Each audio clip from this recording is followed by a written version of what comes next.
Bien, buenas tardes. Comenzamos este acto de apertura del Máster Universitario, Profesorado de Educación Secundaria Obligatoria y Bachillerato, Formación Profesional y Enseñanzas de Idiomas. Vicedecana, un saludo, Ordenación Académica, que nunca te saludo y siempre estás presente, directoras de departamento, coordinadores y coordinadoras de las distintas especialidades del máster, director provincial. Sobre todo Carmen López, que está a mi izquierda, directora de un máster que es una de las cosas más complejas de gestionar que yo conozco en la Universidad de Salamanca. Número de alumnos, espacios ocupados, diversidades de especialidades, confluís todos en el interés y en el objetivo. Todo lo demás es diverso, es muy complicado. Gracias por vuestra comprensión, bienvenidos todos a este máster. He presentado ya la mesa, a mi derecha está el director provincial, Ángel Miguel Morín Ramos, a quien agradecemos mucho desde la facultad. Sin la institución y la administración, en este caso autonómica, no sería posible llevar a cabo, diríamos que por la propia naturaleza del máster. Por lo tanto, gracias, director provincial, y a quien inmediatamente voy a ceder la palabra. A continuación, la directora del máster nos va a presentar a quien es una segunda alma de este máster, el profesor Alberto Sansegundo, catedrático de Formación e Orientación Laboral en Martínez Urribarri, aquí en Salamanca, y el coordinador del practicum, que conoce perfectamente los entresijos. De nuevo, por mi parte, como decano, gracias a todos, profesores, alumnos, queridos alumnos, vengan ustedes a trabajar también. Por favor, tomo la palabra. Buenas tardes a todos, decano de la facultad, coordinadores del máster, autoridades académicas, profesores, queridos alumnos. Es un placer estar aquí con vosotros. Agradezco, como decía, la amable invitación del decano, porque aparte de estar aquí en el acto de inauguración, pues con algunos de vosotros pasaré algunas horas en clase también. Decía que es para mí un motivo de satisfacción estar con vosotros y de alguna forma testimoniar pues que hay una estrecha coordinación entre lo que es la universidad, en este caso la Facultad de Educación, y lo que son los centros. Vosotros habéis terminado un grado, la preparación científica, ya sé, como el valor en la mili, ¿no? Ya se os supone, pero ahora habéis tomado una decisión, por lo menos una posibilidad interesante, que es saber cómo hacemos llegar esa base científica que poseemos pues, a nuestros alumnos, a los centros, a ver cómo lo hacemos llegar. Ese es el gran objetivo el gran reto de este máster, que está bastante consolidado aquí en la Facultad de Educación durante varios años. Y yo estoy convencido de que al final vamos a conseguir esa preparación. Tenemos un interés supremo en que la preparación vuestra es el futuro de nuestras aulas. Mirad, los informes internacionales nos avalan y nos dicen y nos insisten de que estamos haciendo las cosas no bien, sino muy bien. Pero somos conscientes de que la baza no la tenemos la administración. La clave del éxito está en el alumnado que tenemos, el profesorado. Ese profesorado que tenemos, pues va poco a poco llegando a su ocaso. Y os ceden a vosotros el testigo. Durante estos últimos años sabéis que estamos haciendo una oferta generosa de plazas para oposición. Incluso os pilla bien, una oferta generosa de todas las especialidades. Y lo que queremos es eso, es decir, la incorporación del nuevo docente del siglo XXI. Los que tenemos son muy buenos, son buenísimos, pero tenemos que dar un paso más. Y ese paso más está en la educación por competencias, porque la sociedad está dando cambios muy importantes y los cambios que se esperan a partir de ahora a nivel social son más importantes y más rápidos aún que hasta ahora. Con lo cual no podemos tener una sociedad del siglo XXI con un profesorado del siglo XX y con una administración del siglo XIX. ¿De acuerdo? O sea que o vamos todos en línea AVE o si no mal vamos. Os decía que la clave, el gran reto, no es que vosotros al final, el día que accedáis a nuestras aulas, reproduzcáis modelos de enseñanza que hemos visto que son claramente mejorables, sino que apostemos por ese modelo competencial del cual os estoy hablando. Es decir, al alumno, pues la información que le facilitemos de hechos, conceptos, principios, esa información es perecedera y cada vez va a ser mucho más perecedera.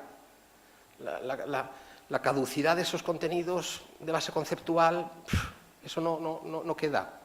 Luego tendremos que apostar por contenidos de base procedimental, es decir, tendremos que enseñar a los alumnos cómo hacer, y de base actitudinal, cómo ser, ¿no? Tenemos que formar personas, porque nuestra sociedad es lo que nos está demandando, la formación de personas.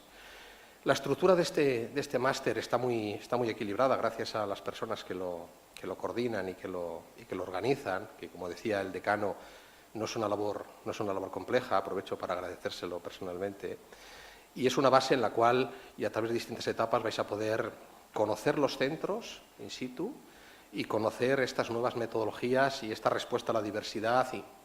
Es decir, una preparación que os pueda servir pues, para el nuevo reemplazo que estamos esperando. Lo estamos esperando, ¿eh?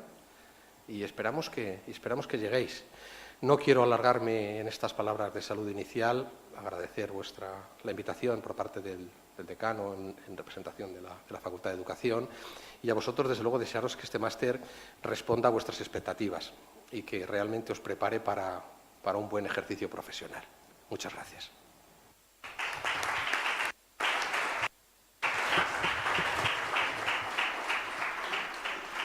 Profesora Carmen López Esteban, la directora del máster. Buenas tardes a todos. Este es un acto sencillo de inauguración de un máster y quiero, en primer lugar, daros la bienvenida a esta Facultad de Educación. Venís todos de distintas facultades, de distintas ramas de conocimiento, pero todos habéis llegado hasta aquí a hacer... Perfecto, mejor.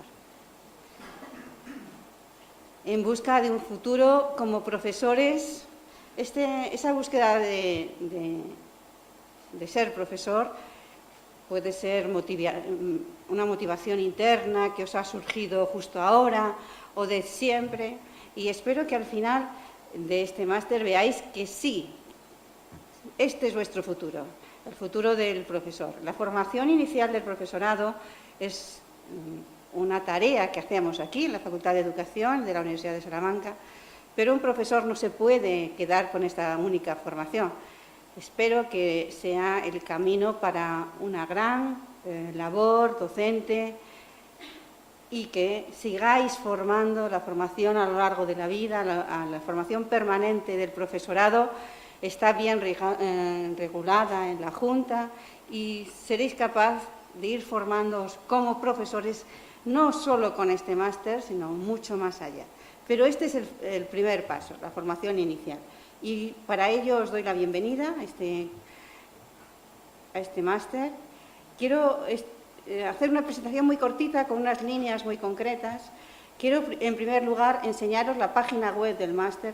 La página web del máster, muchos de vosotros la conocéis porque habéis visto las listas de admitidos, pero se diferencia entre una web institucional y la web propia del máster. La web propia es donde es más activa, donde tenemos todas las actualizaciones. La última, por ejemplo, la de las aulas, de la parte genérica, que esta mañana hemos cambiado, porque hemos visto que sois muchos y no entrabais en las aulas. Esta web es activa, cambiante, y os animo a que entréis de vez en cuando y veáis la información que ella está. En esta web es la web del máster en sí, la web propia.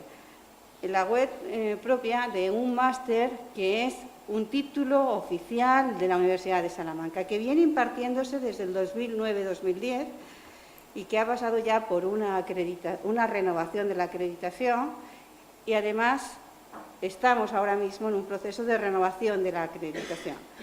Este máster es un máster de alta calidad. No hay... Muchos hemos hablado de estos meses de atrás, pues de los másteres de otras universidades, de los TFMs, Incluso la semana pasada, no sé si lo conocéis, de la Isabel I de Castilla, que han cerrado el máster del profesorado. Nuestra calidad es nuestra sella de identidad. La calidad en todos y cada uno de los ítems que se desarrollan en este máster. Espero que entendáis que es un máster amplio, pero que es un máster que no os habilita, que os habilita para la profesión, pero no os da la plaza. Ángel Morín, el director provincial, dice: os estamos esperando, de acuerdo, os estamos esperando, pero terminando el máster no sois profesores. Hay un proceso selectivo muy duro por las oposiciones y el máster habilita para ser profesor, habilita en el sentido de que es un requisito de acceso a la función pública, a las oposiciones. Pero hay muchas pruebas en esas oposiciones y no penséis que el máster os prepara para las oposiciones, eso es otra cosa. Os aconsejo iros preparando de forma paralela toda esta cuestión del concurso de méritos, de cursos en paralelo, cursos que valora la Administración para esta oposición.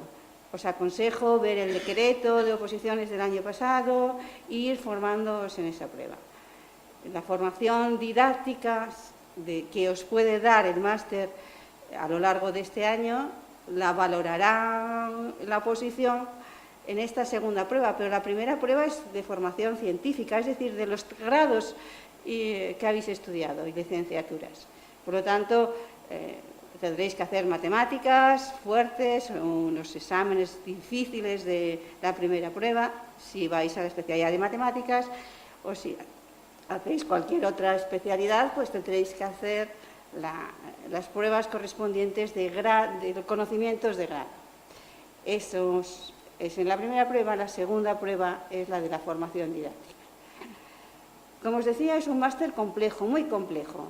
Más de 200 asignaturas, más de 240 departamentos implicados de esta universidad, 47, perdón, más de 240 profesores, 19 especialidades, que este año una de ellas no se da por falta de alumnos. Comunicación audiovisual ha tenido menos de 5 alumnos matriculados y por lo tanto no se va a dar. La coordinadora soy yo, pero no hago solo el trabajo. Esto no se puede hacer una sola persona. Hay muchas personas involucradas. Hay una coordinadora de la parte genérica fundamental que después conoceréis, Ángela Barrón, y os comentará cuál es el procedimiento a seguir a partir de ahora, cómo os organizamos en 6 más un grupo más. Hay coordinadores por especialidad, algunos de ellos ya los conocéis, serán vuestro referente más cercano. Tendréis también una reunión después de la conferencia con cada uno de esos coordinadores para conocerlos de primera mano y que os expliquen cuáles son las peculiaridades de cada especialidad. Y, por supuesto, el coordinador del práctico, como bien ha dicho Ángel, el segundo alma, yo diría la primera, la única que hay. El alma es Alberto Sansegundo, que realmente luego también nos comentará algunas cosas pertinentes en este momento sobre el práctico. Pero además hay una comisión académica formada por personas coordinadores de las especialidades y la comisión de calidad, que es la que impone la calidad a este máster. Impone, organiza, distribuye. Y en esas comisiones, tanto en la de calidad como en la académica, vuestro papel es muy importante. Como alumnos tenéis representantes en esas dos comisiones y queremos que así siga siendo. El valor que dais vosotros al máster para que cada año sea un poquito mejor, para lo que queda, los siguientes sean mejor y siga creciendo la calidad en el máster, es necesario vuestra participación. Por lo tanto, cada uno de los 7 grupos en los que se divide ahora en la parte genérica, vais a tener 2 representantes, así que 14 representantes en total. De esos 14 representantes elegiréis 2 de la comisión académica y 3 de la de calidad, y trabajaremos en bien de todo este máster, no solo por parte de los profesores, también por parte vuestra. Y, por supuesto, del PAS, que no hace más que trabajar en el beneficio del máster. Como alumnos podréis solicitar después vuestra participación de representantes en las comisiones al final del curso. Un reconocimiento importante, porque tenéis que pensar que a partir de ahora lo importante es hacer papeles, certificar vuestras acciones de formación para que esos papeles sean sumas dentro del tercer prueba de las oposiciones. Una rápida visión de lo que es el máster. El máster tiene una estructura diferente para cada una de las especialidades, y eso hace que todas las asignaturas sean optativas, de carácter optativo, pero en realidad son obligatorias la mayoría de especialidad. Obligatorias y algunas optatividades las hay en algunas especialidades, pero en general, como todas son diferentes, hace que el carácter de las asignaturas sean optativas. Las asignaturas son de 3 créditos cada una y hay 60 créditos en total. Hay una estructura de la parte genérica, que es la que enseguida comienza, mañana mismo, y son cercano a 2 meses, que tienen todas las especialidades esta estructura: aprendizaje, psicología y atención a la diversidad, procesos y contextos, 2 asignaturas de organización y orientación, y sociedad, familia y educación, la asignatura de sociología. La primera columna inicialmente es lo que viene en el decreto, porque hay un decreto que organiza este máster, y nosotros en la Universidad de Salamanca hemos definido esta estructura con estas 5 asignaturas. Estas son todas comunes para todas las especialidades, menos para la de orientación educativa. La parte de la especialidad de cada una, el máster en la Universidad de Salamanca se desarrolla por 27 créditos o 24, y es de las universidades de todo el territorio español que tiene mayor peso de especialidad. Las asignaturas son aprendizaje, enseñanza y aprendizaje de la especialidad, complementos para la formación de la especialidad, innovación e investigación educativa de la especialidad. Todas ellas corresponden a la propia especialidad y se va a repartir, os vais a repartir en las distintas facultades de Salamanca, de la Universidad de Salamanca, para impartir estas especialidades. Esto también os lo comentará Ángela, cuáles se quedan aquí, dónde vais cada una de las especialidades. Pero cada una de las especialidades tendrá un grupo. Hay una asignatura común para todas, que es diseño curricular, que algunas especialidades la tienen, otras no. Esto comentará más detenidamente Ángela.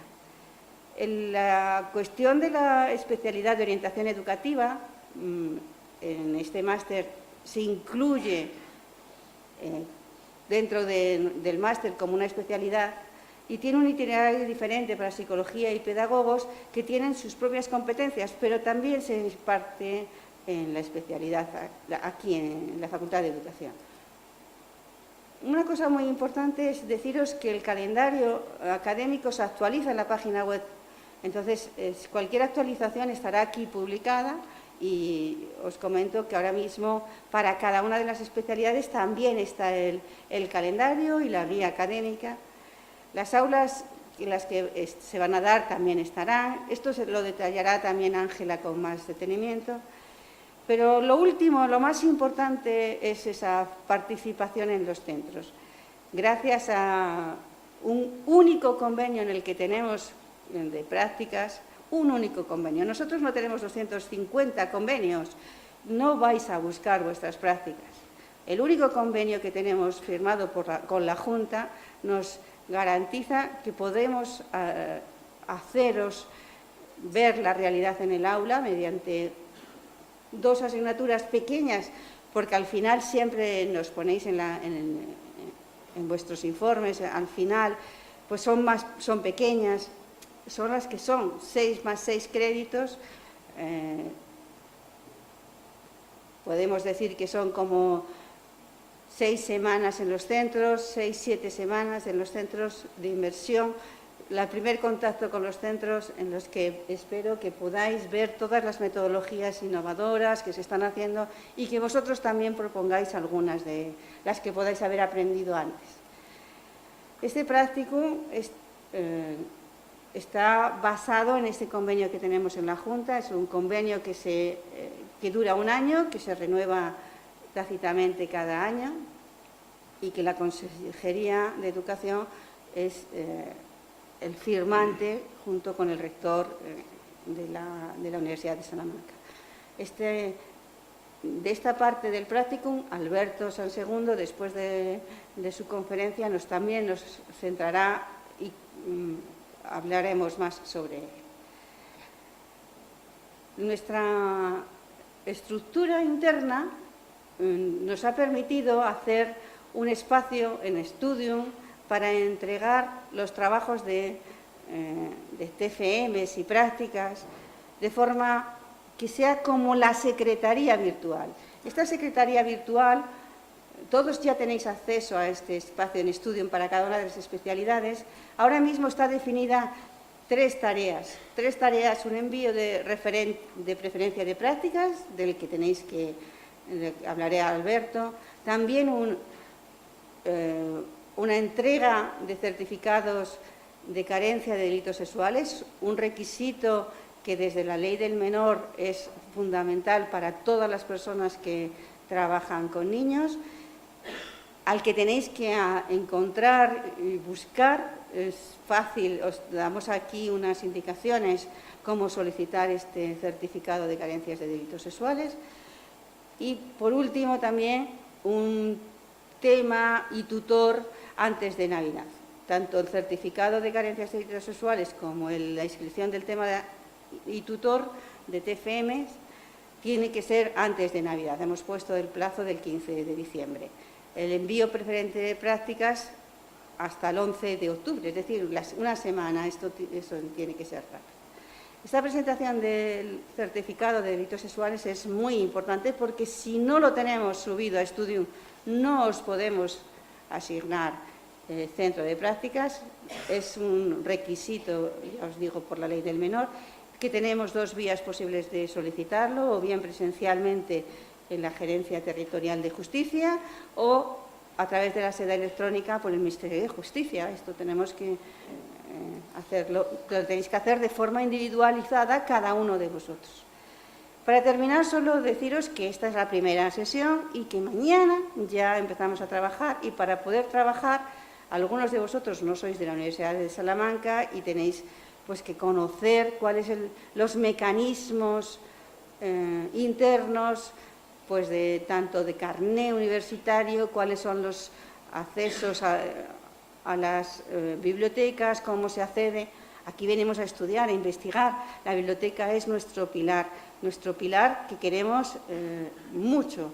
Realmente tenemos unas fuentes bibliográficas enormes, los fondos en revistas de educación son de primer nivel, tenéis acceso a ellas a través del correo electrónico, del ID que tenéis, y cómo acceder a ellas y cómo acceder a los fondos bibliográficos es fundamental para nosotros. Por eso lo primero que vais a tener es esta sesión de la biblioteca mañana mismo, por la mañana a las 11 de la mañana en la PC3, en el aula de informática que está en la primera planta de este mismo edificio. Este salón en el sótano y 2 plantas más arriba está la PC3.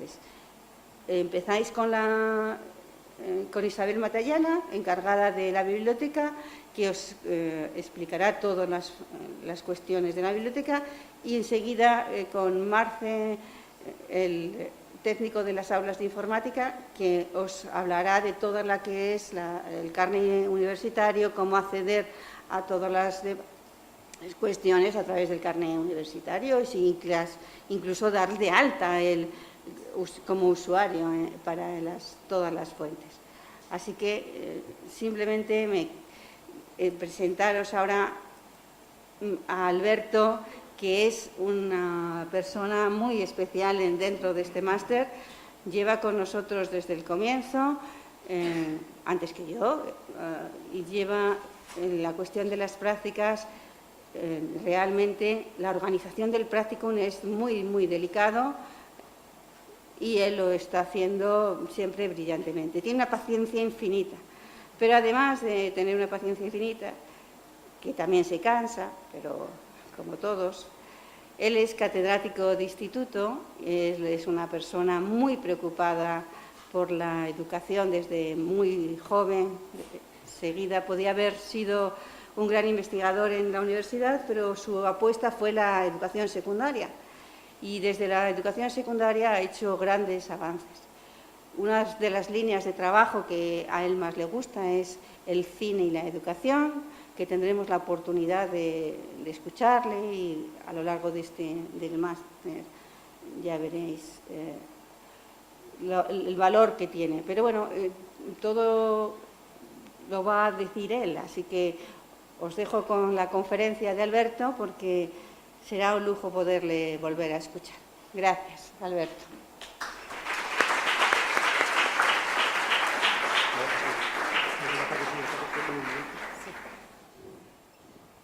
Bueno, ¿qué tal? Buenas tardes. Quiero antes de nada empezar por agradecer al director provincial de Educación que haya estado aquí con nosotros en esta presentación, también al decano de la facultad por sus amables palabras, por supuesto a Carmen, que también ha sido pues, muy elogiosa excesivamente, que me ha invitado ya esta vez por sexta ocasión consecutiva a dar esta conferencia inaugural, lo cual pues sí, me agrada enormemente, pero es que se me acaban los temas, yo ya no sé qué inventar realmente. Pero bueno, vamos a intentar que algo salga que pueda seros de interés, ¿no? Un par de avisos para navegantes. Uno primero es que me parece que hay bancos por ahí con sitio y sillas aquí libres, por si algunos de los que estáis de pie queréis sentaros. Lo digo porque yo soy muy pesado, por lo tanto casi merece la pena que os sentéis. Primera cuestión. Segunda cuestión, previa. El protocolo de este tipo de actos me impide quitarme la chaqueta, pero hace un calor aquí infernal. Si en un momento determinado los ríos de sudor empiezan a caer por mi cabeza y anegan el salón de actos, pues a lo mejor me la quito. Que eso no suponga un demérito del curso, de la conferencia, del acto. También os aviso que solo me quitaré la chaqueta, que nadie espere nada más. Yo tengo mis principios. Vamos a empezar. Quiero comentaros de qué vamos a hablar en esta charla, ¿no? Lo primero que quiero resaltar es que empezáis, como se ha dicho, un máster que es, con la palabra esta que yo repito una y otra vez y que repito también que no me gusta nada, un máster profesionalizante. Os cualifica para una determinada profesión. En este máster vais a estar casi un curso, casi un año, estudiando técnicas, métodos, recursos, actividades, pero espero que también reflexionando. Reflexionando porque la profesión de profesor es fundamentalmente, casi todas las profesiones, pero la de profesor en particular, consiste en reflexionar en qué significa, es metaprofesión, reflexionar acerca de qué significa ser profesor. Y una de las, vamos a llamar, las instituciones sobre las que creo que se debe reflexionar, al margen de que tenga una dimensión práctica que también vais a manejar en estos próximos meses, es la de la clase magistral. Probablemente con respecto a la clase magistral, más adelante precisaremos terminológicamente qué entendemos por clase magistral. Pero probablemente con respecto a la clase magistral tenéis una experiencia contradictoria en los muchos años que habéis pasado, que seguís pasando del otro lado de la mesa del profesor, como alumnos. Probablemente muchos de vosotros, en casi todas las etapas educativas, incluso en las últimas, habéis recibido clases magistrales. Y he sido neutro, he dicho recibido clases magistrales. No me he atrevido a decir habéis padecido clases magistrales. Es decir, habéis escuchado a profesores uno tras otro en diferentes horas que, bueno, voy a ser coloquial, os han ido echando sus sucesivos rollos y, bueno, causando en muchos casos a lo mejor un cierto tedio, un cierto aburrimiento. Y esta es la segunda experiencia contradictoria con la primera. Es posible también que, sobre todo en los últimos años de vuestra formación, y yo estoy casi seguro que también en este curso que empieza, en este máster que vais a hacer, ha revoloteado en torno a vosotros una idea de un cierto descrédito o desprestigio de esta clase magistral. La realidad nos ha visto envueltos en clases magistrales una tras otra, y sin embargo sí que prosperan estos valores, hoy yo creo que dominantes, en contra de la clase magistral como algo anacrónico, como algo propio del siglo XIX, que no tiene vigencia, no tiene sentido en un mundo como el actual. El sentido de la conferencia es reflexionar brevemente sobre esta cuestión en dos frentes.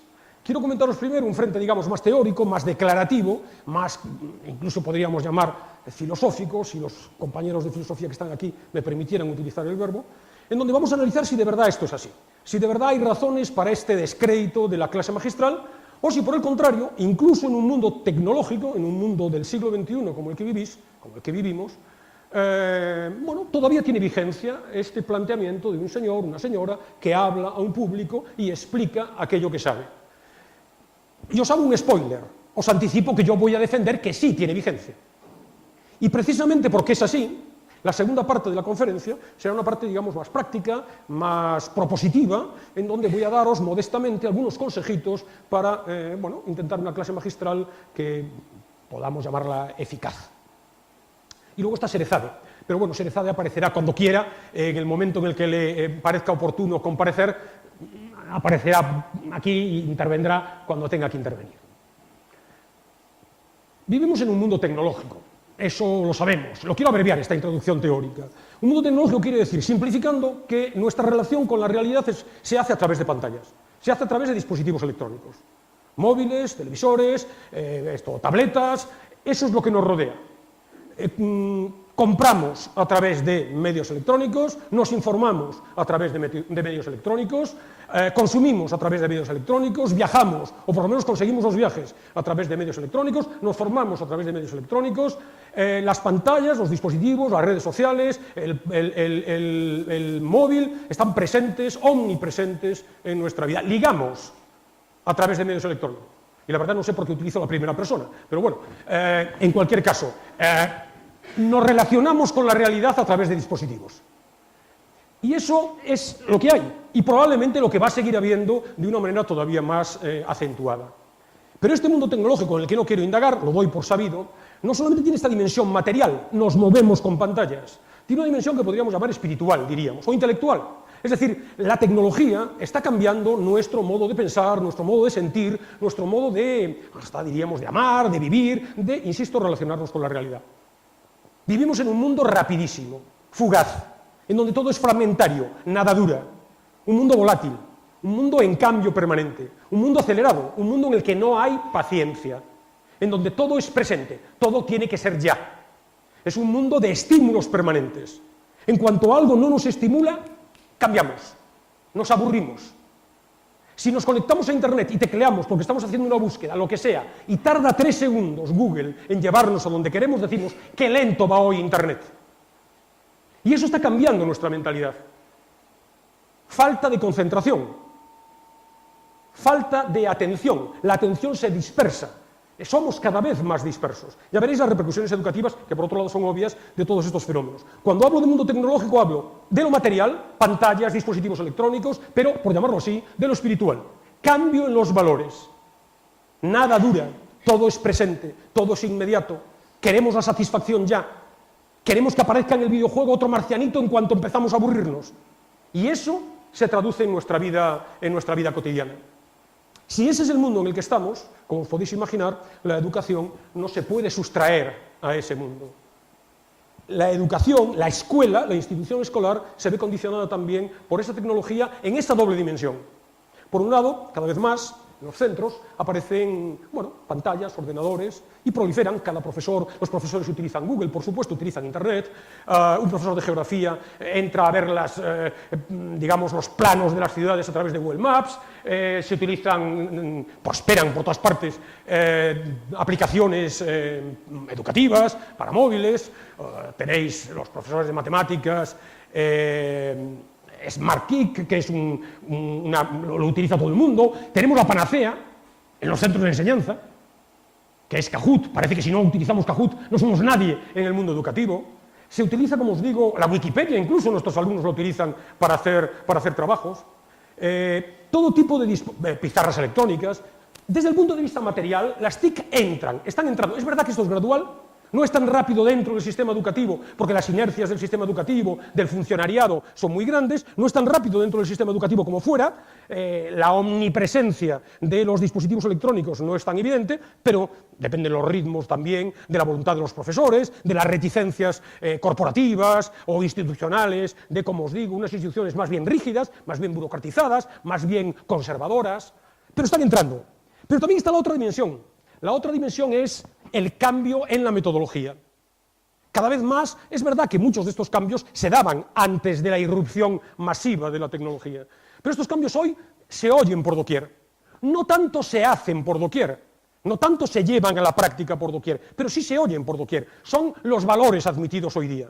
Se habla del aprendizaje por descubrimiento, se habla del aprendizaje basado en proyectos, se habla del design thinking en el instituto, en las clases, en la escuela, se habla de la clase invertida, se habla de la gamificación, se habla, y en algunos casos, insisto, depende de los ritmos de los profesores, de sus convicciones, de su mayor o menor juventud, de su mayor o menor ganas de experimentar, cada vez más todo esto está creciendo, aflorando en los centros de enseñanza. Ello conlleva tanto lo material, dispositivos en las aulas, como lo espiritual, cambios en el modo de proceder, conlleva un cambio en el papel del profesor. El clásico papel del profesor como protagonista de la enseñanza empieza a perder peso. Insisto, la experiencia es contradictoria, porque todavía habéis, hasta ayer, recibido clases que hasta ayer, hoy, estáis recibiendo a alguien que os habla. Estáis recibiendo un modelo de enseñanza vertical, en donde el que sabe, lo cuenta. Vertical, el que sabe está por encima, y se lo cuenta al que no sabe. Esto hoy, no digo que tenga los días contados, pero está cuestionado. El papel del profesor como protagonista se cuestiona desde todos los frentes. El profesor no debe ser el protagonista. El profesor es un orientador, es un tutor, es alguien que marca, que dirige, que marca caminos, que dirige, pero no el que sobre cuyas espaldas carga la enseñanza. El mundo no admite, voy a exagerar un poco, lo vertical. La tecnología es lo horizontal. Se acabaron los expertos. Yo antes quería ir a Burkina Faso y me iba a una agencia de viajes, el experto, que sabe más que nadie de lo que hay en Burkina Faso para ver, para alojarse, para comer. Y la agencia de viajes me vendía el viaje a Burkina Faso. Ya no lo necesitamos. La tecnología me permite buscar información sobre Burkina Faso y montarme mi propio viaje. No quiero expertos, yo soy experto. No hay ningún joven menor de 40 años que entre en un kiosco a comprar un periódico. Yo antes, lo que pasaba, se lo preguntaba a los expertos, que eran los periódicos. Vosotros os informáis por vuestra cuenta, habéis suprimido los intermediarios. Lo mismo ocurre en literatura. Las editoriales, las librerías, eran prescriptores, nos decían lo que era bueno y lo que era malo. Planteamiento vertical, sabes más que yo. Por cierto, maestro viene de magíster, y magíster es el que sabe más que los demás. Esto hoy está absolutamente perdido. Hablamos de la autoridad del profesor y de leyes que defiendan la autoridad del profesor, considerando cualquier agresión a un profesor como si fuera un policía. Este no es el problema. El problema es que la noción de autoridad está cuestionada en todo el mundo. Porque yo puedo acceder. No me vengas a contar lo que es la revolución industrial si yo la puedo encontrar en la Wikipedia. No necesito expertos. No necesito intermediarios. El papel es el horizontal. Aprendizaje por proyectos, el aula invertida, etcétera, etcétera. Un papel diferente del profesor. El énfasis, ya lo escucharéis este año muchas veces, se pone en el aprendizaje, no en la enseñanza. El énfasis en la enseñanza es el papel vertical del profesor. El énfasis en el aprendizaje es construye tú tu propio aprendizaje. Construye tu propio conocimiento, porque puedes, porque tienes los dispositivos que te permiten hacer eso. Como consecuencia de este cambio, que insisto, todo esto daría para un seminario, evidentemente, me limito a esbozar, hilos por los que podéis transitar si queréis pensar en ellos, y sobre los que seguro vais a tener ocasión de reflexionar a lo largo de este próximo curso. Todo ello, claro, lleva consigo un corolario inmediato, que es el cuestionamiento de la palabra, de la clase magistral. Si el profesor ya no es el experto, ya no es el que sabe, ¿para qué me vienes a contar nada? No me hables, no me cuentes. No me rayes, dirían nuestros alumnos, con la revolución industrial. Cuéntamelo en 280 caracteres en Twitter. Ponme un vídeo en YouTube. No me vengas a contar, o lo busco yo en la Wikipedia, como os he dicho. La palabra está desprestigiada. Luego entraremos en matices. El papel de la clase magistral es un anacronismo, un señor que antes, cuando era analfabeta la mitad de la población y no sabía escribir la otra mitad, el que sabía se lo contaba a los demás. Pero ahora, que yo puedo acceder al conocimiento por todas las vías, ¿para qué necesito un profesor que me hable? El problema del cuestionamiento de la clase magistral es hasta que se escriben libros sobre no hablar, dar clase con la boca cerrada.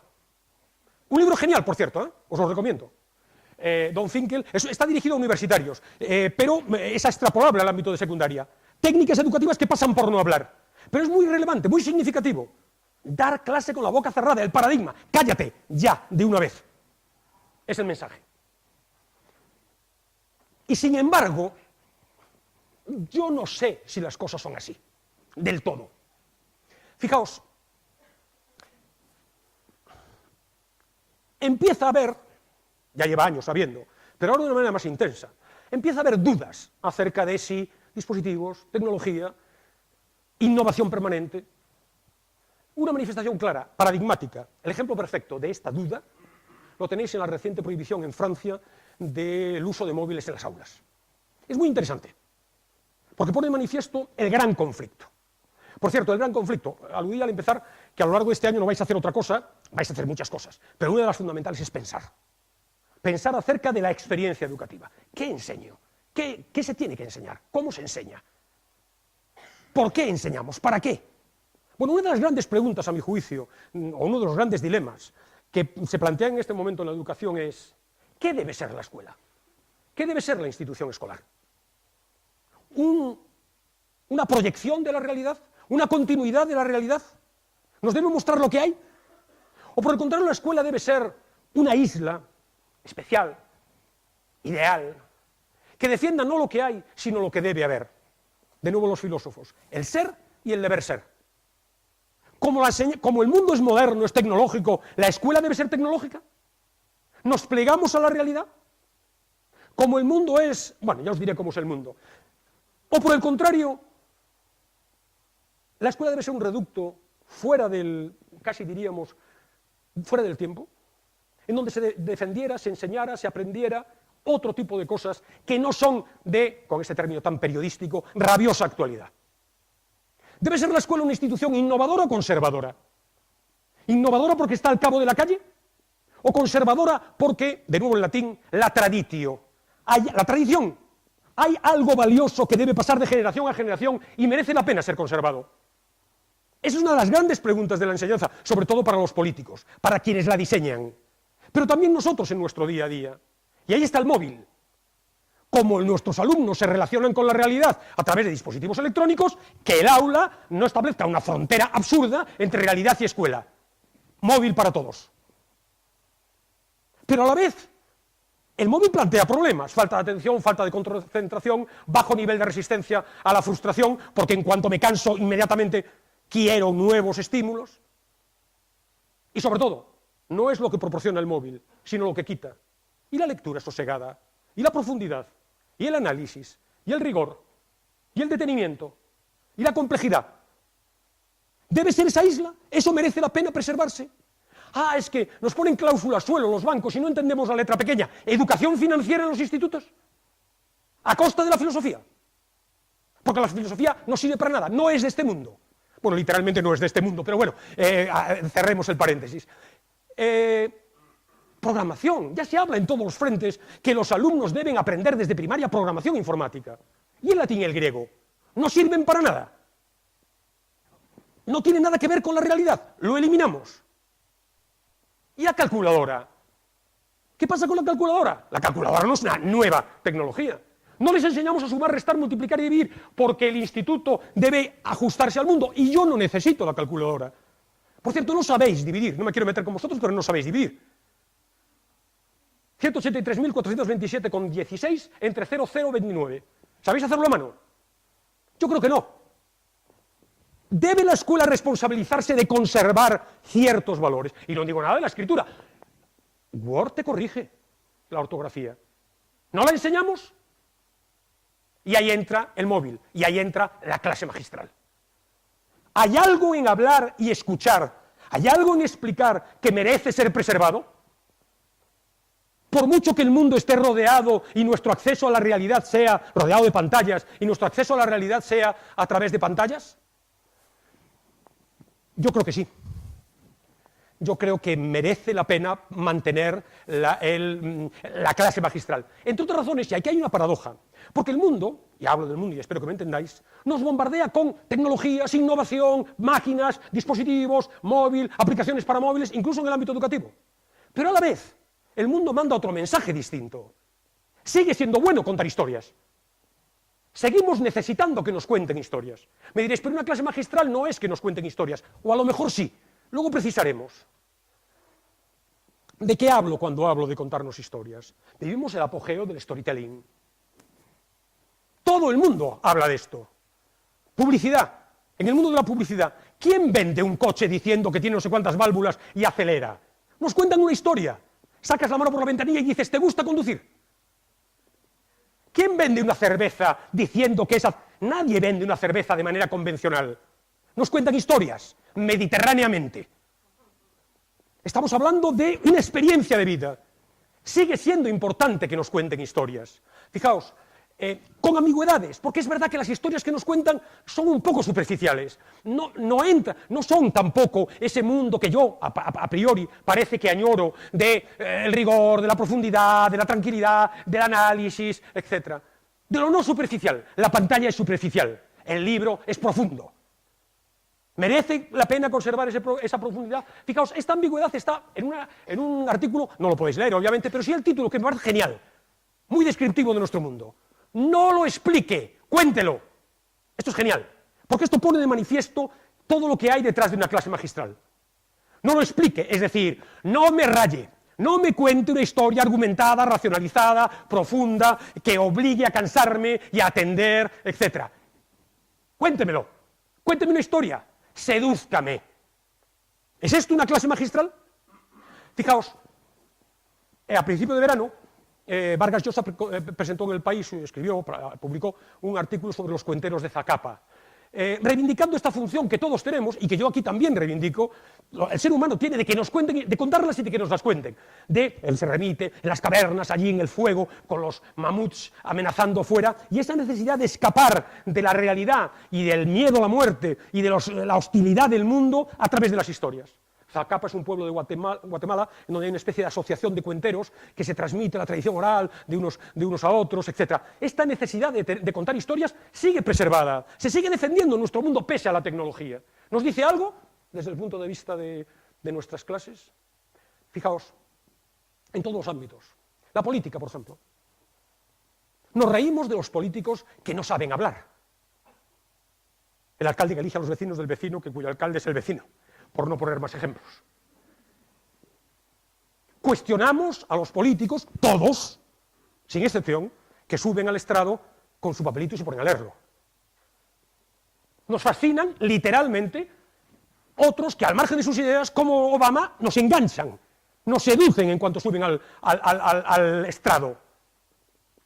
En el ámbito más o menos cercano al nuestro, el educativo, que seguro que conocéis, es especialmente interesante el efecto que tienen las charlas TED, con millones de visitas de cada vídeo. Por cierto, signo de los tiempos, no te pases de 18 minutos. Por las charlas TED no te puedes pasar de 18 minutos, porque el mundo es fugaz, es rápido. Me canso si son más de 18 minutos. Me parece que ya me los he pasado. Tranquilidad. Vayamos al aula.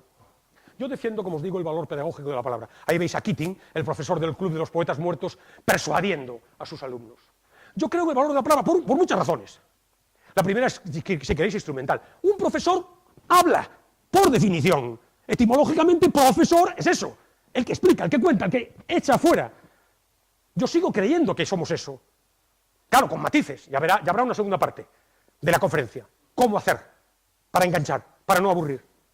El profesor cuenta. Bueno, las virtudes de la clase magistral son enormes. Eso sí que me da para un seminario. Pero bueno, fijaos, explicando, clase magistral, exposición oral, como queráis, explicando, somos capaces de concretar lo abstracto. No, es que aprendizaje por descubrimiento. Dale a un alumno de 12 años el convenio colectivo. Yo me muevo en mi ámbito, yo soy profesor de formación y orientación laboral, soy de derecho. Mi mundo es el mundo del derecho y del derecho laboral en particular. Dale un convenio colectivo a ver qué encuentra, a ver qué descubre. Tedio a los 5 segundos. El profesor es capaz de lo abstracto convertirlo en concreto, es capaz de vincular y de relacionar con una explicación oral. La explicación oral permite jerarquizar la información, no toda es igual de importante. Yo valoro qué vale y qué no vale, que tiene un primer rango y un segundo rango, y lo hago ver así. La explicación oral, la clase magistral, permite abrir puertas, abrir hilos para una posible investigación o desarrollo posterior en el pensamiento de nuestros alumnos. Permite comparar, permite ejemplificar, permite también, es un elemento, si se hace bien, de motivación, ilusionar, entusiasmar.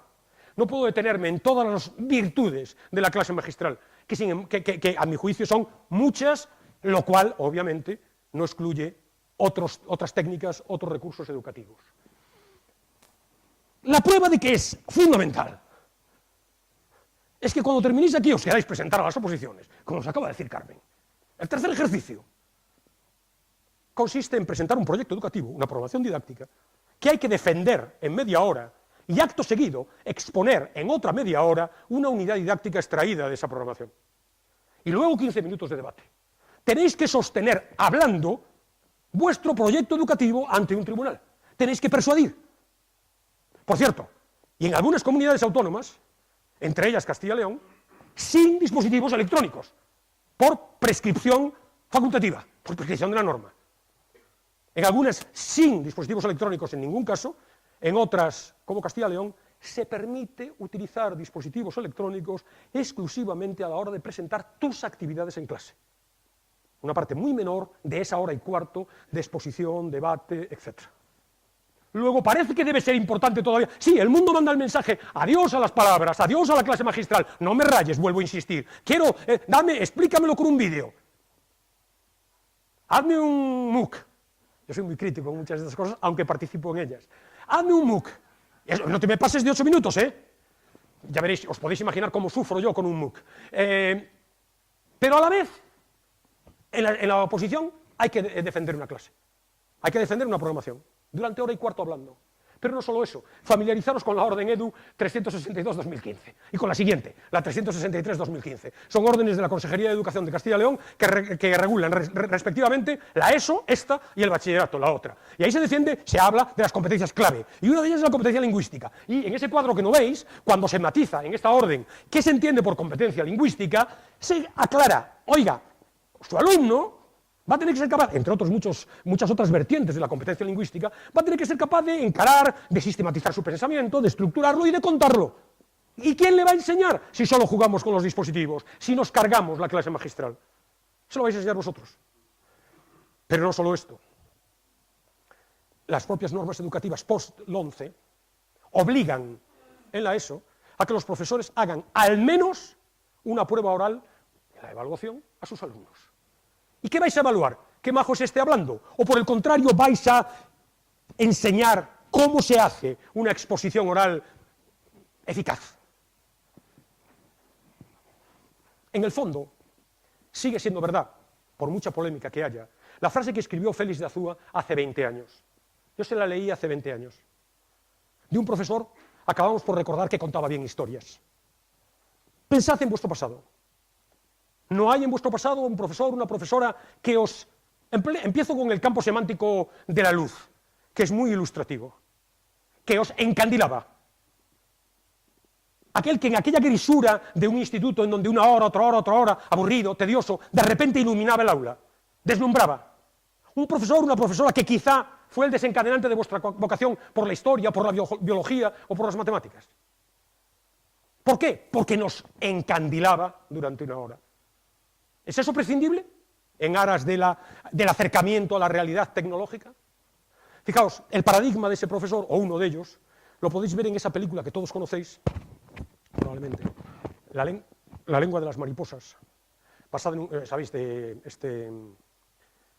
Bueno, no me sale el nombre del director que acaba de presentar su última película, Cuerda, José Luis Cuerda, y basada en un cuento de Manolo Rivas, el novelista gallego. Ese profesor que también ejemplificó en pantalla, en su caso era un maestro republicano, Fernando Fernán Gómez. Vamos a ver si podemos ver el clip. No sé si ustedes se habrán dado cuenta, pero se acerca la primavera.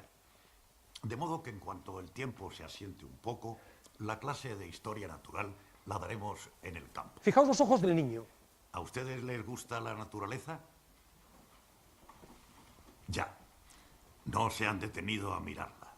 La naturaleza, amigos míos, es el espectáculo más sorprendente que puede mirar el hombre. ¿Saben que las hormigas tienen rebaños de ganado que les proporcionan leche y azúcar? ¿Saben que algunas arañas inventaron el submarino hace millones de años? ¿Saben que las mariposas tienen lengua? La lengua de las mariposas es una trompa como la de los elefantes, pero finísima y enroscada como el muelle de un reloj.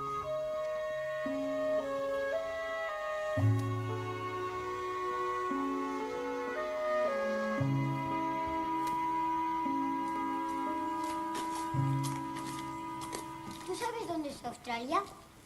En América. En Oceanía. ¿Tú sabes lo que es un tilonorrinco? Pues un pájaro que vive en Australia. Cuando se enamora le regala a la novia una orquídea, que es una flor muy bonita que cuesta mucho dinero. El encantamiento, la fascinación de una clase, sin artilugios, la palabra. ¿Queréis ser así? ¿Queréis ser ese profesor, ese que deja huella? Aquí entra Sherezade. Sherezade como metáfora. ¿Sabéis la historia de Sherezade? Las 1001 noches. El sultán, harto de las mujeres, no sé si esto se puede decir en los tiempos que corren, él estaba harto de las mujeres, yo no me pronuncio, el sultán, harto de las mujeres, decide pasar una noche, cada noche con una virgen, al final de la noche la degüella. El mensaje de fondo es la decapitación, en definitiva. Hasta que le toca el turno a Sherezade, así hace una noche tras otra, hasta que le toca el turno a Sherezade.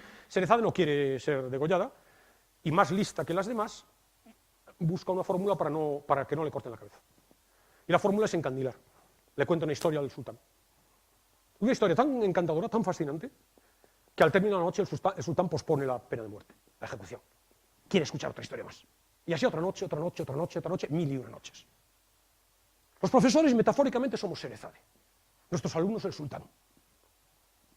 Como no nos enganchemos, como no nos encandilemos, nos corta la cabeza. Esto va en serio. En este máster espero que, entre otras cosas, aprendáis a conservar vuestra cabeza sobre los hombros. Está en juego la decapitación. Claro que hay otras fórmulas, pero la clase magistral es una de ellas. ¿Cómo? Por cierto, un matiz antes de deciros cómo.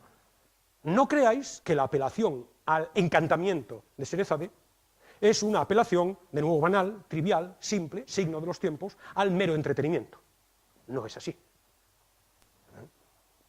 ¡Ay, qué bien! Viene nos cuenta una historia y así nos evitamos la clase. Yo cito muy a menudo una frase que desde ahí no podréis leer, de Jaime Rosales, el director de cine, acaba de presentar en San Sebastián su última película, en donde él se queja, más o menos, dice, os la parafraseo, en realidad, dice: el cine actual es un arma poderosísima de seducción masiva.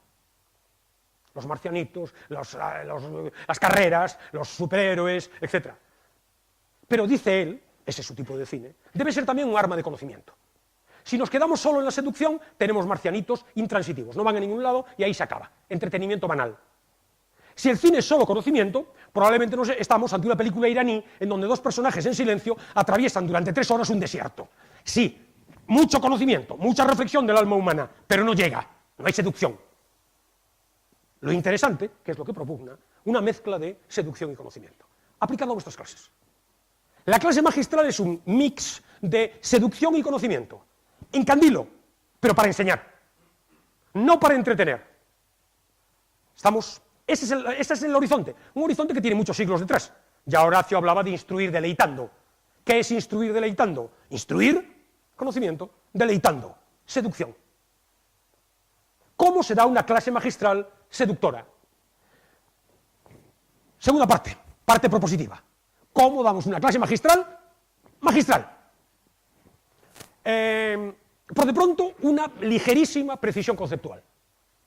Una clase magistral no es una cosa medieval en donde alguien se sube a la cátedra y habla con los ojos en blanco y el alumnado dicta. No es así. No hablamos de eso cuando hablamos de clase magistral. Hablamos de una exposición interactiva, nada de pasividad, interactiva, se pregunta, los alumnos preguntan, los alumnos están en danza, interactiva, de manera clara, organizada, sistemática y estructurada, ya hablaremos de ello. Si no es un caos y no llega, alguien que habla y pregunta no necesariamente hace una buena clase magistral. Se trata de que eso que cuentes esté estructurado, hablaremos de ello. Que se utiliza fundamentalmente la palabra, subrayo la palabra, pero lo que debería haber subrayado es el adverbio, fundamentalmente. Claro que una clase magistral hoy es compatible, por supuesto, con la interacción, con preguntas, pero también con una presentación, con un vídeo, con una canción, con una película, con un juego. Fundamentalmente la palabra. ¿Para qué? ¿Entretenimiento? No. ¿Amansar a las fieras que están allí hartas, hora tras hora en el instituto? No. Conocimiento. Aprender. Construir conocimiento a través de la palabra. Absolutamente vigente este mensaje. ¿Cómo? 8 consejitos. Que van a ser 10, pero 2 son cuestiones preliminares que quiero tratar antes. 8 consejitos para la clase magistral. 1. Lo primero es tener algo que contar. Y para eso hay que saber. Primer consejo, aunque estamos en el punto 0, previos a los consejos. Podría haber puesto un decálogo perfectamente. Primer consejo, fórmate. Tienes que saber mucho de matemáticas, de historia, de geografía. ¿Cómo vas a poder privilegiar lo que es importante y lo que no si no sabes tu materia? ¿Cómo vas a ser capaz de pasar lo abstracto a lo concreto si no sabes tu materia? ¿Cómo vas a poder presentarle a los alumnos hilos por los que ellos pueden transitar y desarrollar su conocimiento si no sabes mucho de tu materia? Fórmate. No es doy una clase porque tengo recursos dialécticos, o me puedo soltar, soy un actor estupendo ante un escenario. Ya hablaremos de eso. Pero es que hay pozo detrás, hay que saber. Y por cierto, mi primer consejo es doble, fórmate, y el segundo, no solo en tu especialidad. Para ser capaz de establecer vínculos, conexiones, relaciones, tú tienes que saber de muchas cosas. Mi mensaje es un mensaje de inquietud intelectual. Moveos, aprended, leed libros, ved cine, viajad, estar al tanto de la realidad, interésate, de la política cotidiana, todo eso son pistas que nos pueden servir. Fijaos la frase de Manuel Pellegrini, los futboleros os sonará, antiguo entrenador del Real Madrid, del Málaga, del Villarreal, luego estuvo en Manchester City, ahora está en el West Ham. Si solo sé de fútbol, nada sé. Por cierto, un señor al que, yo no sé si con un pozo real o es pura ficción, todo el mundo del fútbol, que sabéis que no se caracteriza precisamente por ser una avanzadilla intelectual, le llaman el ingeniero. Yo no sé si es que lo es o es que se ríen de él en ese mundo, en ese contexto, porque piensa. Si solo sé de historia, nada sé. Si solo sé de matemáticas, nada sé. Fórmate, lo más posible, conecta con muchas cosas, con el arte, con la cultura, con la experiencia, con los viajes. Es que tengo 20 años, tengo 25 años, todavía no puedo tener esa experiencia. Ya la tendréis, pero la clave es que tengas la inquietud. 1, primera cuestión preliminar. Segunda, no basta con tener algo que contar. Tienes que saber para qué lo quieres contar. ¿Quiénes son los destinatarios? Yo no cuento lo mismo, no lo cuento igual el contrato de trabajo a unos chavales de 12 años que a unos universitarios. Yo modulo mi discurso verbal, ya no hablo de otros recursos, lo modulo en función de quién tenga delante. ¿Qué pretendo conseguir? ¿Qué competencias tienen que adquirir ellos en mi clase? ¿Cuáles son los objetivos de mi enseñanza? ¿Qué es lo que privilegio del contrato de trabajo en cuarto de la ESO o en primero de un ciclo formativo? Conocimiento de los destinatarios. También os van a enseñar durante este año aspectos de psicología de la educación que os van a permitir calibrar qué saben, cómo piensan, cómo reaccionan, qué entienden, qué no entienden, cuál es su léxico, qué deben saber. Todo eso previo a plantarse delante de la clase y hablar. Plantémonos delante de la clase y hablemos. Por supuesto, tercera premisa, saber contarlo. Ahí van los 8 consejitos. Primero, estructura. Importantísima. Fijaos, hay infinidad de encuestas por ahí, de trabajos académicos, encuestas de todo tipo, a estudiantes, a profesores de secundaria, de primaria, de universidad, profesores y alumnos en diferentes países, y en casi todo, en donde se les pregunta, de un modo u otro, por qué se valora en un profesor. En casi todos, en los primeros lugares del ranking, si no está en el primer lugar, aparece la estructura, el orden. El profesor es alguien que da orden, que me lleva de la mano. Lo contrario es el caos. ¿Qué significa estructura? Fijaos, contáis ideas, no palabras. La imagen del árbol es buena. ¿Sois capaces de resumir todo lo que vais a contar en un curso en una idea principal? Ese es el tronco. ¿Qué quieres contar? Esa idea principal la ramificáis en tres, las tres ramas. La segunda rama en cinco apartados. Y así sucesivamente. Pero el tronco, cada una de las grandes ramas, de las pequeñas ramitas, de las hojitas, tiene que tener una idea detrás. Estructurada. Hay un orden, contáis ideas. Si no sabéis lo que contáis, si simplemente os limitáis a soltar palabras, ¿qué queréis contar? ¿Cuál es la idea principal del curso? La de cada unidad didáctica, dentro de cada unidad didáctica la de cada pregunta, dentro de cada pregunta la de cada apartado, dentro de cada apartado la de cada epígrafe, y dentro de cada epígrafe casi la de cada párrafo, la de cada nueva idea que transmitís. Ideas detrás. Fijaos, hay una frase de Woody Allen que yo cuento con mucha frecuencia. Woody Allen en una película o en... no sé si fue una película, la frase me la apropié hace ya muchos años, no me acuerdo si fue una película, si fue uno de sus monólogos o un libro, ¿no? La verdad es que ahora no podría citar las fuentes, ¿no? Pero, bueno, por cierto, si no puedo citar las fuentes, ya tengo bastante avanzado para un máster en la Universidad Rey Juan Carlos. Pero en cualquier caso, aquí no puedo citar las fuentes todavía. Sé que lo oí en algún sitio, no sé si fue una película o en un texto, pero decía, estoy haciendo un curso de lectura rápida. Ayer leímos Guerra y Paz en 5 minutos. Va de Rusia. Esta es la clave. La clave de la estructura es va de Rusia. ¿Cuál es el va de Rusia de tu curso? ¿Sabéis cuál es el va de Rusia de esta conferencia? La clase magistral tiene vigencia. Las ramas, parte teórica, parte práctica. La parte teórica, mundo tecnológico, educación tecnológica, cambio del papel del profesor. Y la rama de mundo tecnológico, cambio en los materiales, cambio en lo espiritual. Esa es la estructura. Si no soltáis palabras, orden, estructura, fundamental. Hay otro ejemplo que me parece también interesante, no sé, los más cercanos al mundo de la empresa, os sonará lo del elevator pitch, ¿no? Es esta cosa típica de los norteamericanos, 4 chavales metidos en un garaje, cerebritos, y descubren, yo qué sé, que está muy bien ponerse una cámara en un diente, porque así facilita el trabajo de no sé qué. Es la idea genial que va a solucionar problemas al mundo entero. Para comercializar esto hay que meter dinero, y para meter dinero hay que conseguir un inversor. ¿Qué posibilidades tienen 4 chavales de 18 años que están encerrados en su garaje y que son unos frikis fuera del mundo? ¿Qué posibilidades tienen de conseguir una inversión millonaria? ¿Qué posibilidades? En un congreso, en un encuentro informal, coincidir en un ascensor con un señor de estos. Y ahí le tienes que soltar el va de Rusia. No puedes estar 15 minutos hablando. Cuéntalo. Fijaos que yo defiendo lo contrario, yo defiendo el estar hablando, pero tenéis que saber lo que contáis. Todo lo que contáis tiene que ser reconducible a un va de Rusia del tronco, va de Rusia de cada una de las ramas, va de Rusia de cada una de las ramitas. Orden, estructura, en primer lugar. 2. Ese orden no solo lo tienes que tener tú, lo tienen que ver los alumnos. Es decir, las diferentes ideas que vais a contar tienen que ir encadenadas. Tenéis que establecer un hilo argumental. Y ese hilo argumental puede ser el que queráis. Pasado, presente, futuro, concepto y elementos, causas y efectos, planteamiento, nudo y desenlace. Estoy aludiendo a la narratividad del discurso verbal. Contad una historia. Y lo importante, el que te escucha, cuanto menos capacidad tenga, tenéis que situarlo en todo momento en la ramita en la que está. Al alumno hay que decirle, cuanto menos dotado esté, hay que decirle, oye, que estoy en el 3.1b. Y antes hemos hecho el 3.1a. Y antes empezamos con el 3. Y antes hubo un 2. ¿Dónde estoy? Conectar las ramitas. Si hay algo que rompe esa conexión, colapso. Cuanto menos capacidad tenga el alumno, antes colapsa. No colapsar significa, ahí va un verbo interesante, inferir. La capacidad de inferencia es menor cuanto menos dotado está el alumno. Un alumno universitario, si tú estás en el apartado 3.2c, se sitúa, es capaz de conectar con los anteriores. Un alumno de secundaria, muy probablemente, en un porcentaje muy alto, no. Se pierde, colapsa, cortocircuito. ¿Dónde estoy? Y fijaos que ese colapso lo puede producir, lo pongo adrede, ¿por qué no has puesto el árbol de antes? Os preguntaréis. Esto puede ser un colapso. Es otro árbol.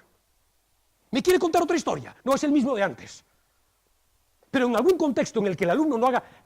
Vosotros hacéis la inferencia, el árbol como metáfora. Pero un alumno de secundaria cree que este árbol es otro. Y por tanto colapsa. Fijaos, una palabra mal dicha puede colapsar. La costumbre es fuente del derecho laboral. Explico. Y a los pocos segundos, las normas consuetudinarias, ¡crack! ¿Qué son las normas consuetudinarias? No saben la palabra. Y si la saben, no la asocian a costumbre. No establecen el puente. ¿Dónde estoy? No solo tenéis que tener un orden y una estructura, tenéis que situar al alumno en todo momento en donde está, si no se va a perder. Cuanto menos nivel tenga, en la ESO, por ejemplo, primeros años de la ESO, más necesidad tiene de que se le ubique. Lo contrario es el caos. Es ese profesor que muchos hemos tenido de matemáticas que empieza a escribir en el encerado, claro que tiene su orden, pero no hay quien se lo entienda. Y emborrona el encerado y digo, ¿y dónde está? ¿Dónde estoy? ¿Sabéis lo que significa dónde está, dónde estoy? Empieza a mirar al alumno por encima, ¿y dónde estará? Y mira los apuntes, se ha perdido, no ha mantenido la continuidad. Si es un alumno potencialmente conflictivo, hay un foco de conflicto. En el peor de los casos lo hemos perdido para el aprendizaje. Fijaos, hay un chiste de Umberto Eco, que yo lo pongo siempre como ejemplo de esta...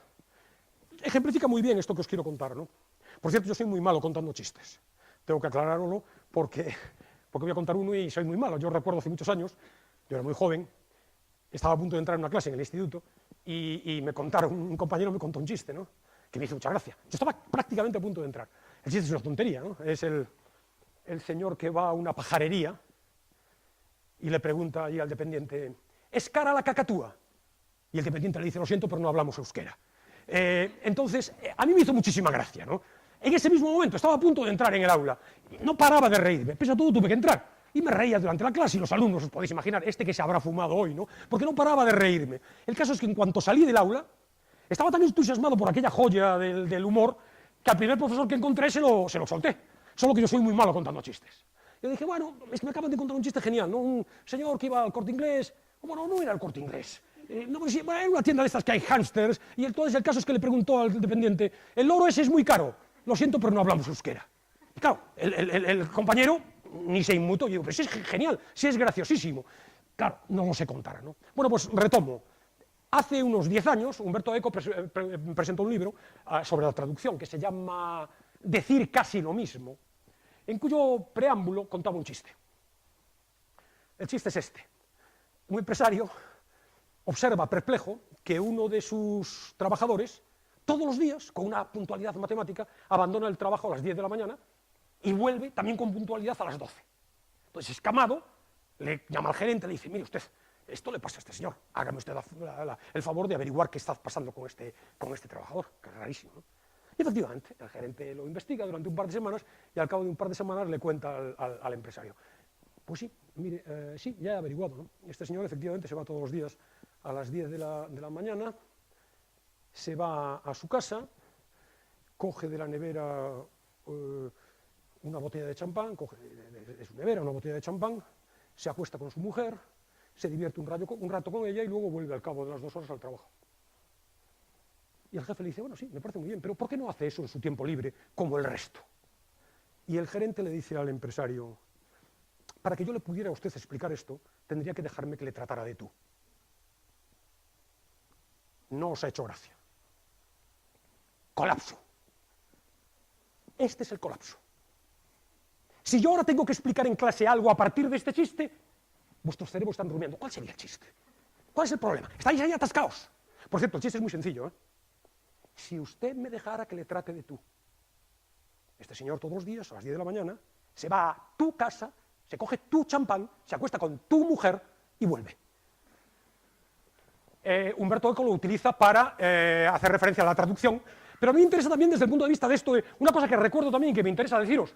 Lázaro Carreter, que quizá conocéis, fue director de la Real Academia Española de la Lengua durante mucho tiempo, escribió durante muchos años, décadas, una columnita, durante mucho tiempo en el ABC, era semanal, y luego en El País, mensual, una columnita que se llamaba El dardo de la palabra, en donde analizaba la importancia de cómo se utilizaba nuestro idioma en los medios de comunicación, ¿no? Y yo le leí en el año 79, este artículo es del año 79, hace 40 años, sí, yo en el año 79 ya sabía leer, hace 40 años, esta frase, todos los profesores en español son profesores de español. matemáticas, biología, sí, cuidado con el su y el tú y el usted. Es más, otra pista, y cierro, otra pista. No sé si conocéis a José Antonio Millán, es un informático lingüista, tiene un libro interesantísimo, yo se lo recomiendo a mis alumnos, que se llama Perdón Imposible, que es sobre los signos de puntuación, cada capítulo es un signo de puntuación. Y se llama Perdón Imposible porque cuenta una historia que yo creo que es inventada, de un reino en donde el rey era un señor muy benevolente, muy magnánimo, muy buena persona. En cambio tenía un ministro de justicia muy severo, muy rígido, muy estricto. El caso es que un súbdito de su reino cometió un delito y lo condenaron a muerte. Lo iban a decapitar, que como se ve es lo que más me gusta en esta hora.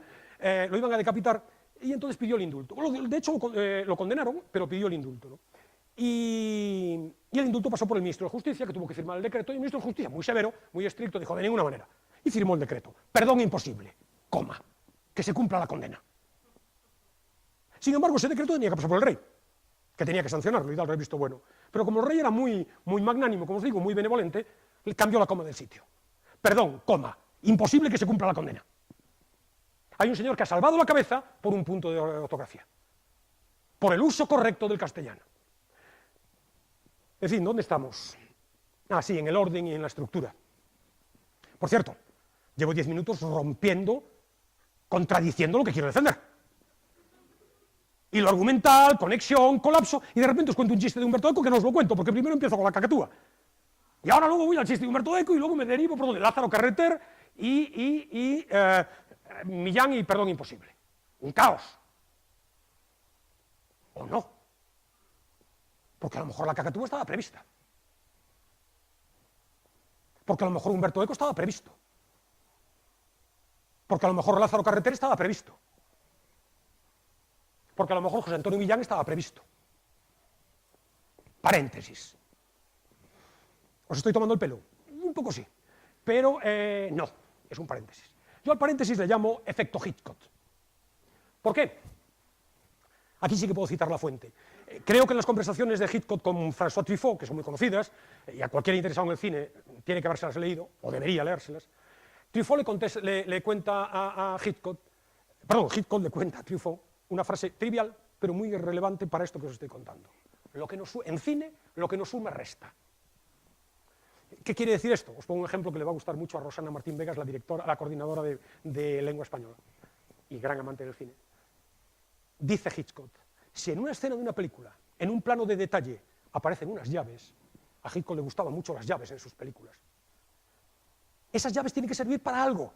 Han de abrir la puerta del crimen, han de vertebrar la narración, porque lo que no suma, resta. Si no, distrae la atención. Si tú dices consuetudinario y no suma, resta. ¿Estamos? Si la palabra, la idea, el siguiente nivel es otro y se pierden, resta. No es que no suma. Bueno, corolario. Muy fuerte. No pretendo que lo compartáis. Cero improvisación. Hay que prepararse a las clases. Hay que prepararse a las clases. El profesor es un actor. Pero no, ahí veis de nuevo haciendo de actor a Keating. No solo un actor, somos artistas. Esto es lo bonito de la enseñanza. Porque el actor representa un papel. Nosotros construimos el papel, escribimos el guión, ponemos la iluminación, la música, la escenografía. Esto es lo bonito de la enseñanza. Yo construyo mis clases, pero las construyo no para encandilar a la audiencia. Para encandilar a la audiencia y ser eficaz. Hay que trabajar las clases. Lo que nos suma, resta. Jacques Lussier, que es un músico contemporáneo, hace unos años declaraba en el periódico: es imposible improvisarse improvisador. Como improviséis, o sois geniales, y hay muy poca gente genial aquí. No aquí entre vosotros, en el mundo hay muy poca gente genial, capaz de improvisar y que te salga bien. Férreo control de lo que haces en clase. Por supuesto que hay improvisación, tratas con gente, la gente va a interactuar, pero tienes que tener controladas tus clases, prepárate las clases. Ahí va otro consejito. Un corolario, fin del paréntesis. Voy más rápido ya. Tercer consejo, coeficiente retórico. Derivación de este segundo. Fijaos, el peso de la paja, de lo que no es importante, en vuestra charla, en vuestra clase. Profesores de esta facultad, en concreto Emilio Sánchez Miguel, ha estudiado reiteradamente el discurso verbal del profesor novato y del profesor veterano. El profesor novato sois vosotros, el veterano soy yo, nos filman a unos y otros y observan las distancias, las diferencias que hay entre unos y otros. Y una de las formas de medir es el coeficiente retórico, es decir, el peso de la paja. el peso de las cosas que decimos que no tienen un valor sustancial. El profesor novato, no os sorprenderá, estad alertas para cuando os toque dar clase, en las prácticas, tiende a un 0% de coeficiente retórico. ¿Qué significa esto? Que, con todo el respeto a vosotros, escupe una idea por segundo. Y esto no hay quien lo siga. No hay quien lo siga porque son muchas, y no hay quien lo siga porque no hay conexiones. Los profesores veteranos superamos con creces el 50% del coeficiente retórico. Perdemos más de la mitad, perdemos, entre comillas, más de la mitad del tiempo de nuestras clases en paja. Es decir, recapitulaciones, síntesis, ubicar al alumno en la clase, ejemplos, volver atrás, repetirlo de nuevo, insistir. Pocas ideas, pero muy conectadas. Estoy en el 3.1b, antes vimos el 3.1a, ahora vamos a ver el 3.1c, y luego veremos el 3.2. Eso es coeficiente retórico. Pensad en él. Fórmulas como hasta ahora hemos visto, de ahora en adelante veremos. Visto los dos primeros puntos, veamos ahora el tercero. Habiendo estudiado las causas, veamos ahora los efectos. 4. Riqueza verbal. Sois profesores de español, como decía Lázaro Carretero. Es que además están las competencias que hay que trabajar con los alumnos. Registros lingüísticos distintos. Esto es una clase. Aquí no digo mogollón. Hay otro registro lingüístico, es el del bar. No os digo nada, el de Twitter. Y eso somos responsables. Por cierto, de nuevo ahí tenéis otra manifestación del gran dilema, de la gran pregunta. ¿Me acerco al mundo o mantengo una isla?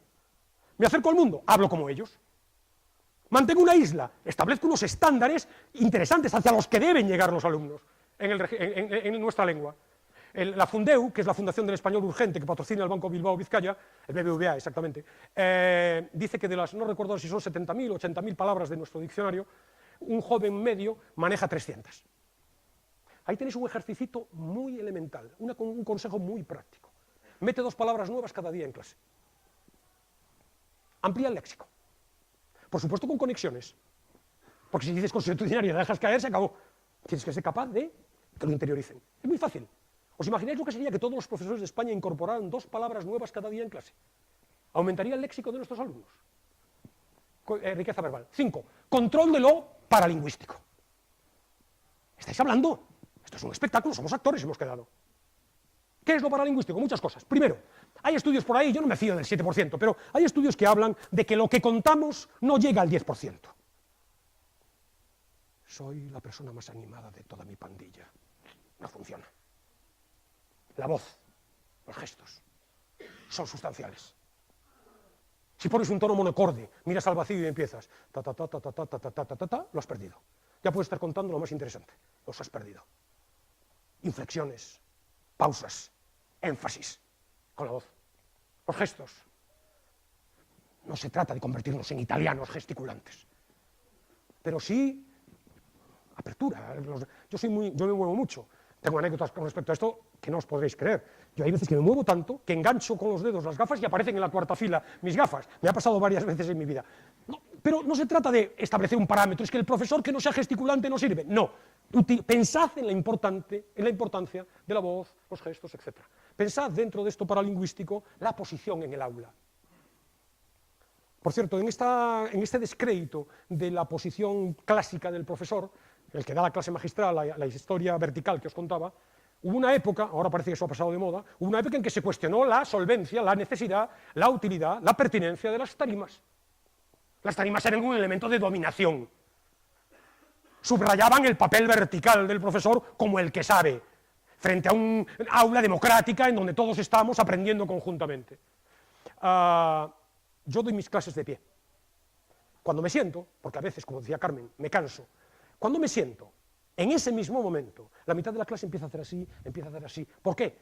Esto es comunicación, hay que mantener el contacto visual. Es distinto un auditorio. Cuando hablas a un auditorio no tienes que mirar a todos. Pero cuando hablas a una clase pequeñita, este es el ángulo que ves desde tu mesa. Este que está en la esquina, no lo ves, no lo miras.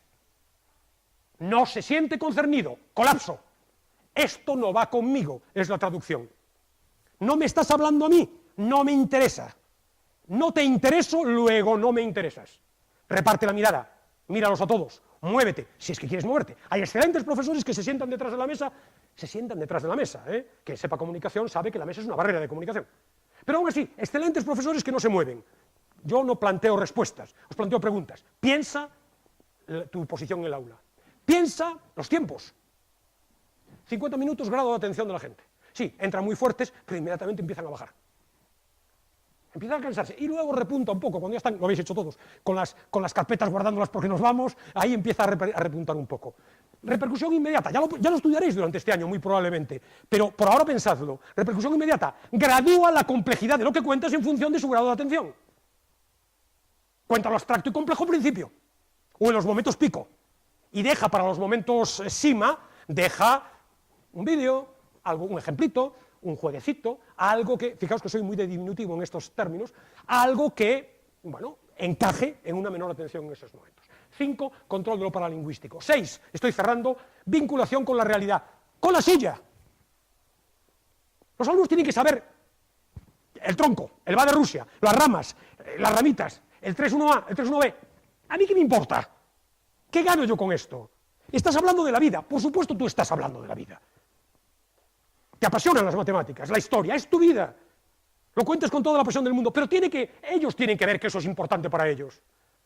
No digo que lo vean como apasionante, sería lo ideal, pero por lo menos, ¿qué me va a mí en esto que me estás contando? ¿Por qué la revolución industrial me interesa? Como no lo vean, sí, vas a utilizar el resto de recursos, pero no van a enganchar. ¿Por qué es importante la revolución industrial? Fijaos, Ken Bain, que es un profesor que ha escrito este libro, que también os recomiendo, lo que hacen los mejores profesores universitarios, pero que se extrapola a secundaria, ya es un poco antiguo y algunas de las cosas que parecían como innovación, ahora no lo son tanto, acuña este acrónimo, AQNLA. Mis compañeros me han oído hablar de él muchas veces. ¿A quién narices le importa? Cada nueva idea, por supuesto cada tronco, la asignatura tiene que llevar detrás un ¿a quién narices le importa? ¿Por qué es importante? Porque es importante esta asignatura, no en abstracto, tampoco estoy hablando de un pragmatismo, de una utilidad de la asignatura, porque hay vida detrás, y porque esa vida te interesa, la asignatura, cada unidad didáctica, cada pregunta en la unidad didáctica, cada apartado de la pregunta, cada nueva idea, ¿a quién narices le importa? ¿Por qué tu vida va a cambiar por esto que te explico? Fundamental, eso es trabajo previo, tenéis que ser capaz de vislumbrar la vida detrás de cada una de estas subideas que pueblan vuestro discurso. 7. Hay comunicación aquí. Una clase es un ámbito de comunicación, por tanto, importancia de las emociones. Simpatía, cercanía. No se trata de ser colegas, pero sí se trata de crear una atmósfera que propicie el aprendizaje. Y esa atmósfera es de simpatía, de proximidad, que se consigue con el humor, un recurso fundamental. Hay cursos acerca del uso del humor como recurso educativo. Pero no solo el humor, cosas obvias, saberse el nombre de los alumnos. Cosas obvias, incorporarlos a la clase con preguntas, etc. La sonrisa, reírse en clase. Yo me río todos los días sin excepción.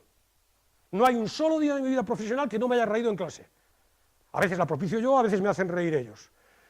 Y por motivos, el otro día en la presentación de un curso me senté en la silla y nada más sentarme me caí. Buen motivo para reírse y pésimo inicio de curso. Trabajad lo emocional. Somos personas. Queréis esa cercanía. Cuando hablas con alguien en la calle no le sueltas el rollo. Intentas esa proximidad. No me puedo detener en ello. Y último, pasión, como siempre. ¿Cómo pretendéis que se sientan interesados por el conocimiento, por la historia, por las matemáticas, por la revolución industrial, si tú lo que estás transmitiendo es una imagen funcionarial, burocrática, de bueno, me toca estar aquí, son de 10 a 11, suelto mi rollo y me voy? No puede ser. Yo no creo en la vocación del profesor. Ojalá la haya. Yo creo en la profesionalidad de los profesores. Y si creemos que la pasión es importante, si la tienes, fantástico. Si no la tienes, simúlala. Pero tienes que transmitir entusiasmo. Si no transmites entusiasmo, estás perdido. Tampoco comunicarás. En fin, espero que estos consejitos os puedan servir. No os olvidéis de ser EZADE. Os estáis jugando la cabeza. Por lo tanto, espero que os resulten útiles. Os deseo una estupenda carrera docente, llena de éxitos en vuestras clases magistrales, y no como estos otros profesores, que al parecer no eran tan magistrales. Muchas gracias.